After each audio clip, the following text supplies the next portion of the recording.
Today I want to do a quick little one-shot on the three laws of robotics. Coming from the man who chose his own birthday, grandfather of science fiction, the one who brought stories of robots beyond the Frankenstein tales of beware your own creations. With over 500 books published, Isaac Asimov's Three Laws of Robotics. This first gets published in 1942 in a short called Runaround. At first, he was publishing in a magazine, so this is one of those in the magazine that will eventually put into iRobot, which is kind of the breakout and kind of the basis there, right? Do you know the year on iRobot?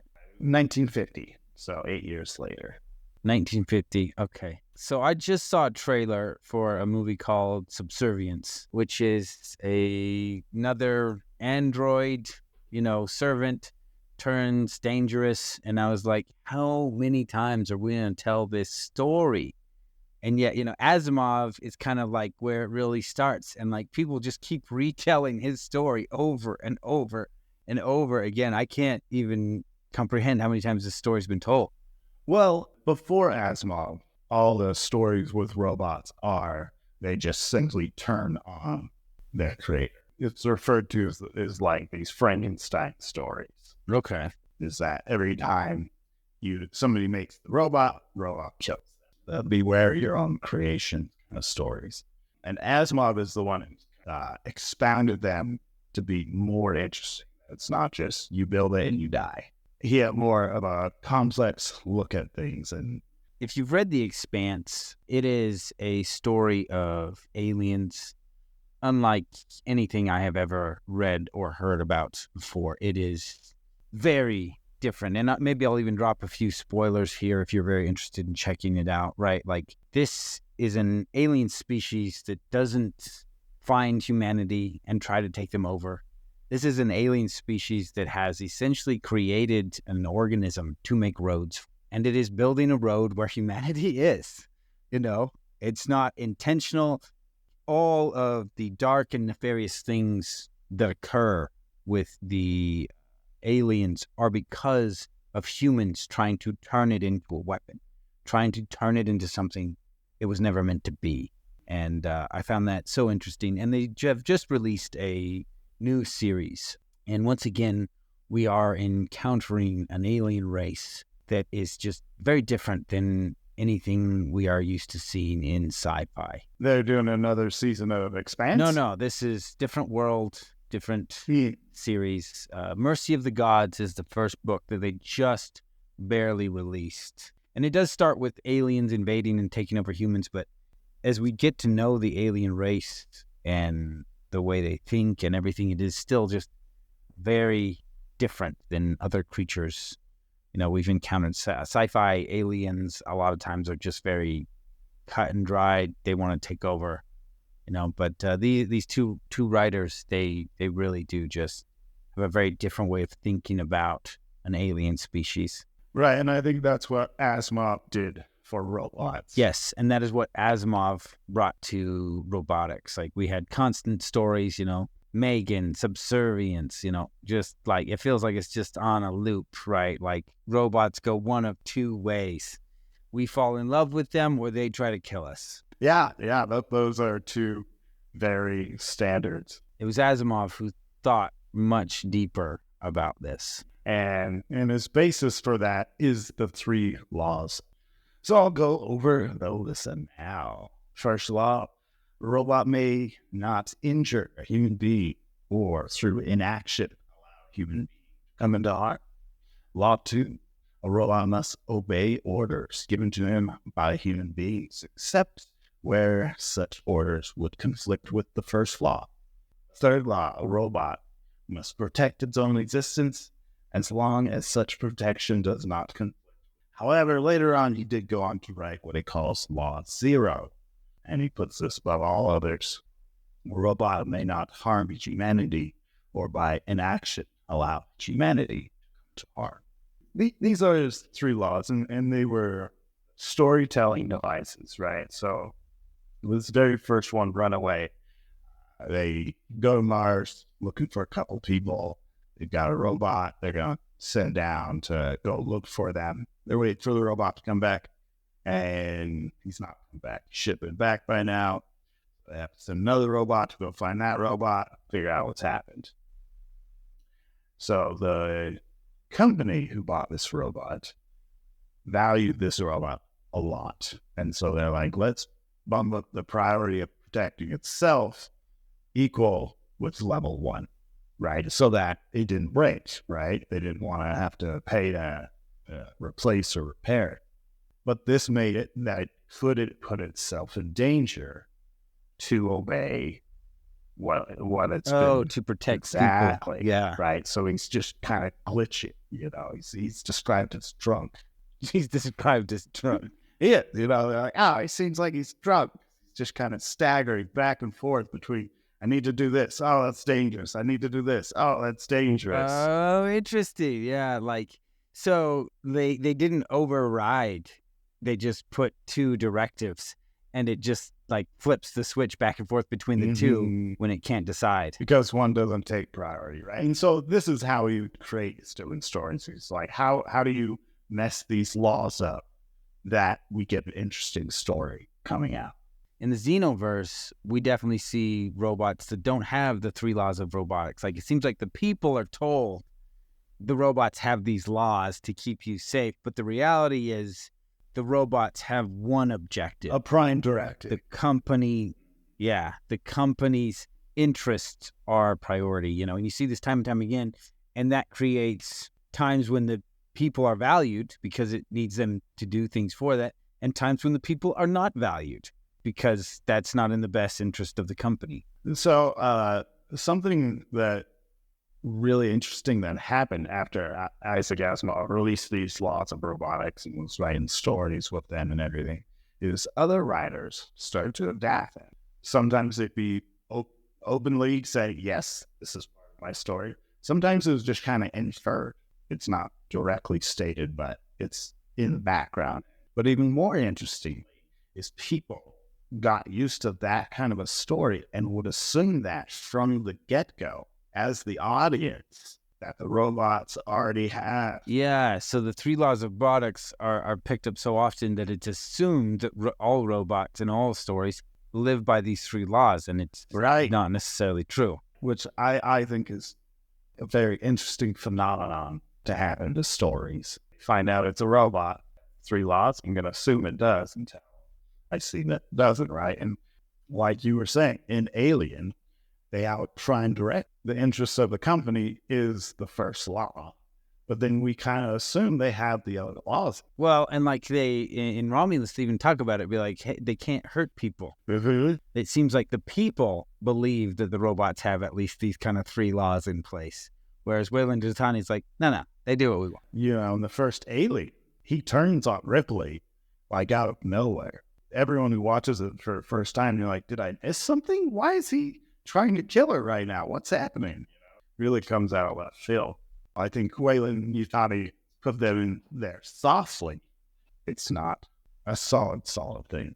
One of the sneaky things he was actually doing with these 3 laws of robotics was these were 3 laws for humanity. Don't hurt other people. Protect your own existence. These were things that he thought would create a utopia. If half the population was robots and obeyed these laws, right, and influence us, create this utopian world. And eventually he'll get around it. But that was kind of a sneaky thing he was doing with the laws of robotics. But one of the funny things is people who are working in robotics and AI don't use these laws of robotics. They're just narrative. No one ever picked them up for real. Well, they're ethical things, right? So if you break it down, you've got to define, okay, what's a human and what's harm, and at what point does it fall out? So now you've got to identify this thing that our minds does just fine, but trying to tell rocks how to identify what's a human. Okay, let's say somebody dies. They're no longer human, And, oh, wait, look, we can revive people. How long should the robot work to try to revive somebody? We also get the ethical question, very popular in these days with our self-driving cars, giving the self-driving car, put it in a position where it's either going to kill a bunch of people on the street, or it can crash the car and it'll kill the people in the car. Right. This is ethical questions we're asking a machine to make for us. And that's kind of what these laws were very, very general about. But now that we have these self-driving cars, that's a bigger question. However, what I've heard with this is who's going to buy a car that will kill. Right. You know, I've heard a lot of people talk about the idea of self-driving cars, and they were like, even if we have the data to prove that these are 90 times safer than human drivers, the fact that humans will die no longer controlling the car is kind of like unacceptable to anyone. Unless we have 100% safety, there are some people who will never be okay with it, even though it may be infinitely more safe than we have now. There will still be moments when there will be a crash and humans will die. Mm-hmm. You know, the world is just that big. I mean, there's 8 billion of us. But I think one of the things is maybe if you look at the Roomba, right? These were some of the earliest, robots in homes. The Roombas were not taught not to run over your cat. Rather, your cat had to learn not to get run over by the Roomba. Uh-huh. Or if you're a cool cat, you learn how to ride it. That it's so crazy. So many cats have learned to ride Roombas. I'll sit on it and it'll take me around. Like you figured they would be afraid of it and everything, but no, the cats like there are countless videos. The cat's just like, oh, this will take me places. They sit on it and just ride it around. My favorite is the cat one where two cats having a stare down, and the Roomba's coming up behind one of them, and he reaches his leg back and turns the Roomba without even breaking eye contact with the cat he's having a stare down with. Look, he knows the Roomba. He's familiar with this machine. Just push it that way, and it'll go that way. Leave you alone. Yeah, so I thought that would just, within this, the fact that in reality we don't, because the Roombas were not taught to avoid your pets and everything. Rather, the pets had to learn to adapt to the machine. Mm-hmm. Because the Roomba was built to find out the dimensions of your space. Yeah, and so I do think it's interesting. We have these laws of robotics that are, they come from narrative, right? They don't come from engineers. But their idea is that this is how we design the robots to work with us. But if we look at the real world, we don't do that. We adapt around the robots. I think there are Amazon warehouses where they have the little bots grab boxes and stuff like that.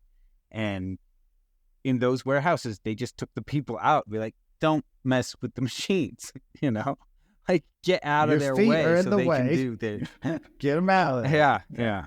Just interesting to see how that's played out very differently. Is that we have adapted around the machines to let them do their thing, as opposed to us making them adapt around us. I think we see this a lot with technology. Early computers, sitting at a desk, individually have to adapt how to use the machine. The machine doesn't intuitively know how to work with us. We have to learn how to work with it. I even remember way back in grade school taking typing classes, constantly learning how to use the machine. Instead of the machine being designed for me to use it, I have to learn how to use the machine. This was one of the things that Apple, or at least Steve Jobs, really tried to bring into the industry, is designing the machine for us instead of us learning to use the machine. Working on the interface. And that's the whole idea of intuitive design, right? What is the natural way you want to do this, right? Like the idea of just dragging your finger across the screen to turn the page, because that's how real books work. It was an intuitive design. Instead of you learning to be like, oh, if you click this little button here in this symbol, that will turn the page and you'll learn that. It's just be like, how would you do this if you weren't interacting with the machine?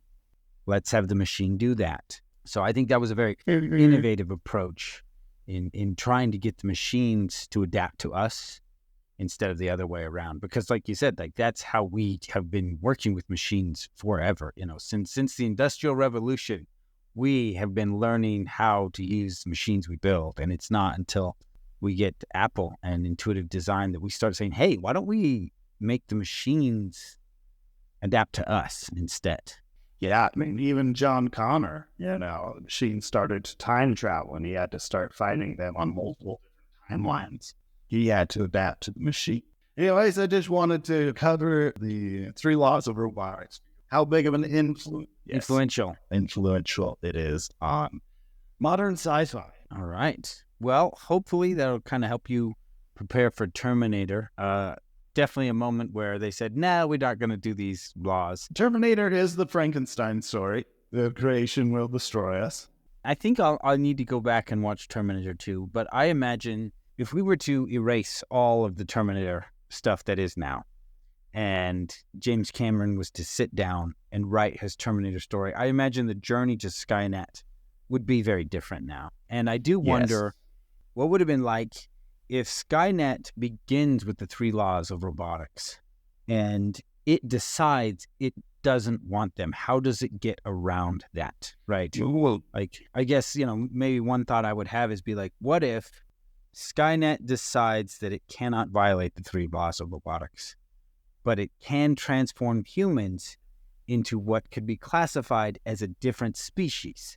Therefore, it could eliminate these creatures because they're not humans anymore, right? So maybe then Skynet engineers CRISPR, right? This is it engineers a CRISPR that will alter human DNA enough that Skynet will no longer classify us as human. I think there are viruses that will change your DNA. Yes. Well, that's what a CRISPR is, right? They create a virus that changes specific DNA. I thought that was more of a individual clippy thing, not a viral thing, but I could be wrong. So they can set it up different ways to transmit the CRISPR. I don't know if it's an enzyme or whatever. But yeah. And then John Connor, right? What he figures out is how to make people back into humans. What are we doing? And they're like, making people again.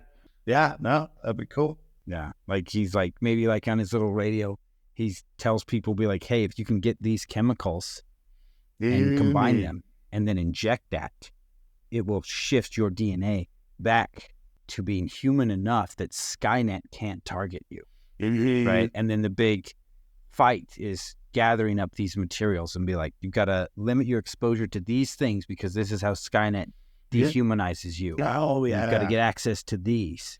And that then becomes the big fight of the resistance because once you're human, you can walk into Skynet just executing Terminators and it can't do anything until it can dehumanize you again. Ooh, I like that, Joe. That would be good. That's good and fresh. Good and fresh. Yeah, I think that'd be great. Yeah, you have to constantly trying to re-antidote yourself because you got exposed again. And you're already in dangerous it's trying to expose you. It's like, don't come in here. Don't come in here with your human. Don't come in here be a human. We tried to get rid of you guys. But yeah, and it changes the chess game with Skynet and humans, right? Mm-hmm. It's trying to keep your DNA altered enough that it can violate its laws. Well, not violate its laws, right?